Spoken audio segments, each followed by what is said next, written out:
This is Transfiguration of the Lord Sunday, and so we're reading that account from Mark chapter 9, verses 2 through 9. After 6 days, Jesus took with him Peter, James, and John. He led them up a high mountain by themselves. He was transfigured before them. His clothes became radiant, intensely white, as no one on earth could bleach them. There appeared to them Elijah with Moses. They were talking with Jesus. Peter said to Jesus, "Rabbi, it's good that we're here. Let us make 3 tents, one for you, one for Moses, and one for Elijah." For he did not know what to say, for they were terrified. Then a cloud overshadowed them. A voice came out of the cloud. "This is my beloved Son. Listen to him."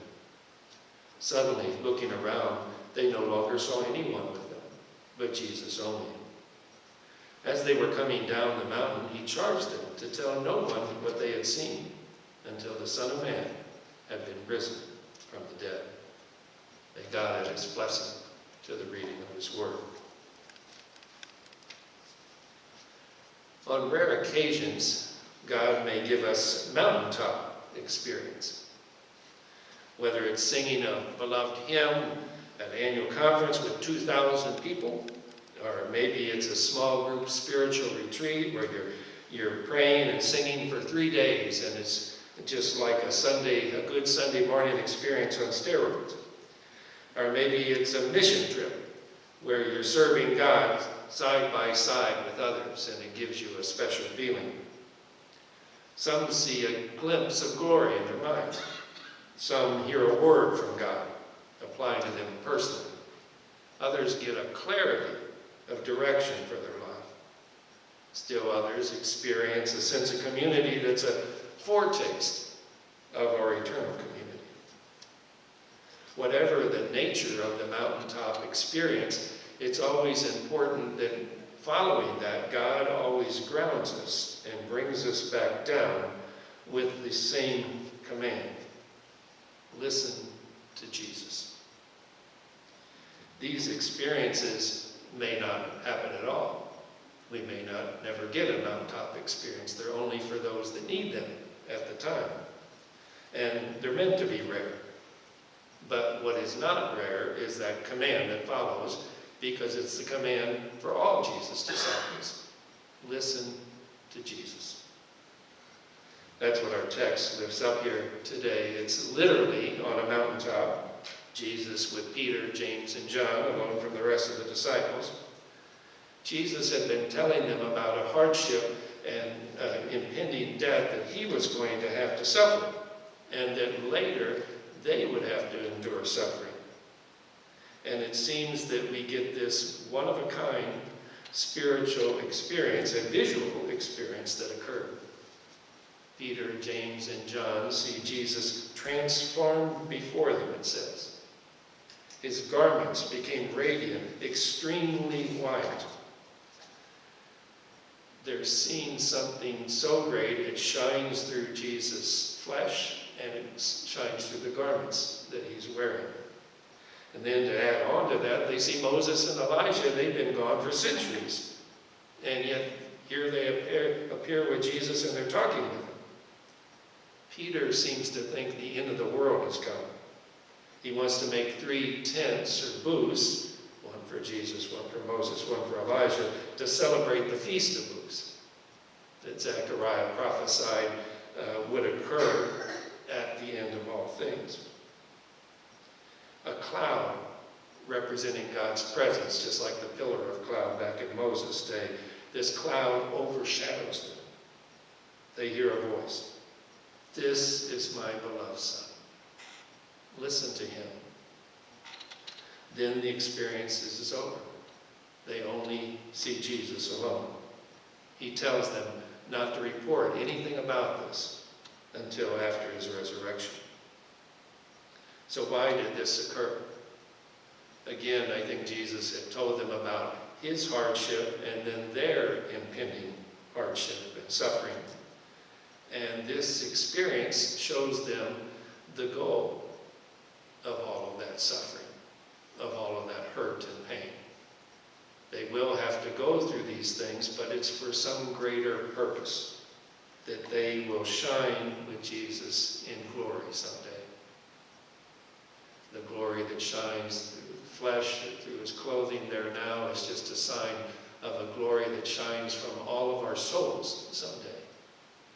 And we will shine like the sun in our Father's kingdom, as another prophet says. It's a rare experience, but there was that clear command at the end. Listen to Jesus. So whether or not we receive mountaintop experience, and it's only if we need one, we still have that same calling as anyone who has experienced one. Listen to Jesus. Obey the direction that he leads us in. Let's hear how Linda Reeves experienced this. She was a young woman whose mountaintop experience occurred in her local church when a missionary from Africa came and spoke. She felt so moved afterwards. After the service, she told her pastor, and she was only in high school at the time, "I think God might be calling me to serve him. What do I do now?" He had a quick answer. He said, "Go to seminary." She was all excited about that. And by the time she writes this, she said it took her a few years before she even realized, "I didn't really ask God about what I should do. I just asked the pastor and just assumed that was the same thing." Well, she finished high school. She had 3 years of college then under her belt, and she decided to visit a potential seminary that wasn't too far away. But as she went from building to building and interview after interview, everything that happened seemed wrong. As if God was telling her, this is not where you should be. This is not where you should go. Back home, dejected, she finally did ask God, "Well, what do you want me to do?" The answer seemed very clear. It was to join a missionary internship program that her denomination had for young people to do overseas work for 2 years. She had heard about the program, but her first thought is, "I don't want to leave the country." But she wanted to obey God, so she went through the lengthy application process. She sat down for an interview. "I'm supposed to ask you questions," the man said. "But let me start by saying you will be very happy in Argentina." She was shocked. They were supposed to have picked out 3 potential countries, and none of her 3 choices were Argentina. They spoke a variation of Spanish called Castellano there instead of just the Spanish that she knew. You know, how can I go there? I don't want to go there. But he kept going on, and then in a few weeks later, she received a letter and she was accepted for assignment in Argentina. Now came the listen to Jesus part that happens afterwards. Before she left, she was approached by 3 separate people. The first one said, "Attend a church where Argentines worship, not just an English-speaking one where the foreign workers are worshiping." The second one came and said that she was a missionary kid, and she said, "Don't ignore the missionary kids when you get there, because for a lot of them, the parents felt led to go there, but the kids' lives got uprooted and they had to leave all their friends, and they just felt like they're drug along as extras." A third woman said, "Spend some time with the missionaries themselves while you're there. They're extraordinary people." Well, a month or 2 later, 15,000-mile flight to Buenos Aires. On her first Sunday, she obeyed what she was hearing through these 3, and she attended an Argentine church. She found out that actually when they sang hymns, they sang in full Spanish and not this variant that they were doing. And so immediately after church, she was singing along with the hymns, 3 youth approached her. And they said that we have a singing group, and we'd like you to sing along, be part of our group.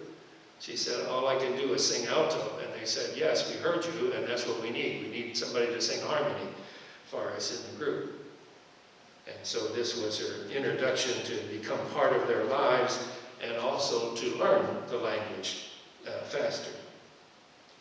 Secondly, she went to a retreat, and maybe because she was a young worker that was there, she was asked to keep 3 10-year-old boys busy while their parents were having a meeting. They were all missionary kids.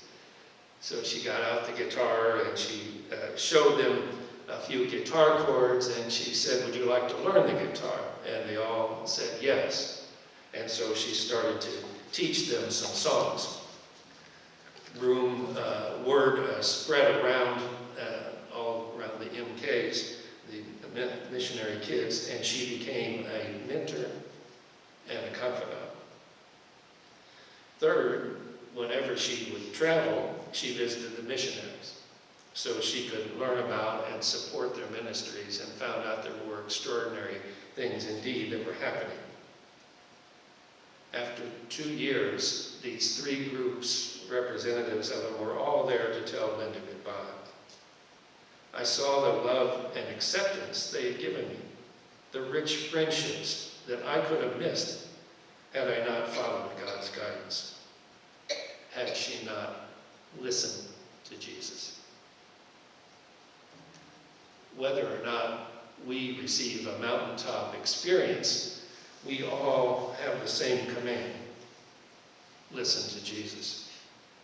Whether it's through rare experience or ordinary conversation with others, or simply the circumstances that present themselves to us in our life, may we all hear that voice that is still saying to us today, "This is my beloved Son. Listen to him."